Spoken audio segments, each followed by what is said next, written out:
मोदी सरकार धोखा और संसदीय परंपराओं के विश्वासघात की पर्याय बन गई।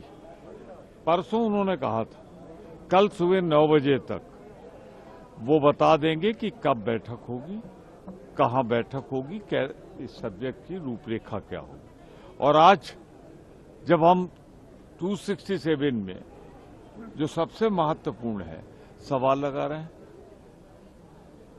तो वो चुप है, जवाब नहीं दे रहे। और जब उन्हें विवश किया जाता है, चारों तरफ से मजबूर होते हैं तो कहते हैं हमने कहा था, पर ये थोड़ा कहा था, कब जवाब देंगे। अब जब सदन ही 12 वर्किंग डेज है, ज्यादा से ज्यादा अगर आप प्राइवेट मेंबर बिल भी मान लें तो 15, तो दूसरा दिन तो आज निकल गया।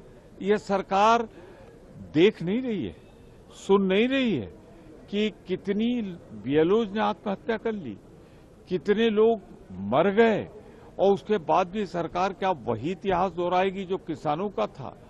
900 किसान जब मर गए थे तब ये सरकार जागी थी।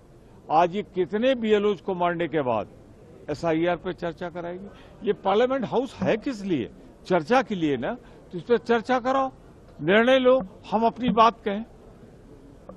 और इसीलिए सदन में हम उठ के जब अपनी बात कह रहे थे, सदन 2 बजे तक के लिए स्थगित हुआ है। 2 बजे के बाद हम फिर यही करेंगे। हो गया है कि भारतीय जनता पार्टी चुनाव आयोग के साथ मिलीभगत करके, चुनाव आयोग को प्रभावित करके, चुनाव के नतीजों को प्रभावित करने का कार्य कर रही है। साम दाम दंड भेद, यंत्र मंत्र तंत्र, भ्रष्टाचार से अर्जित काले धन का चुनाव में पूरी तरीके से दुरुपयोग, या मैनेजमेंट जिसको भाजपा कहती है, मैनेजमेंट भाजपा की शब्दावली में, ये सारी चीज चल रही है पूरे देश में। निष्पक्ष चुनाव, समान अवसर सबको, लेवल प्लेइंग फील्ड नहीं रही, और प्रजातंत्र में वो बहुत महत्वपूर्ण है। तो इन बातों पर चर्चा होनी चाहिए। एसआईआर की जो प्रक्रिया है उस पर जो सवाल उठे हैं उन सवालों के जवाब मिलना चाहिए। मतदाता सूची में जो व्यापक गड़बड़ घोटाले अलग अलग प्रदेशों से निकल के आ रहे हैं उन पे पूर्णतः जवाब अभी तक मिले नहीं।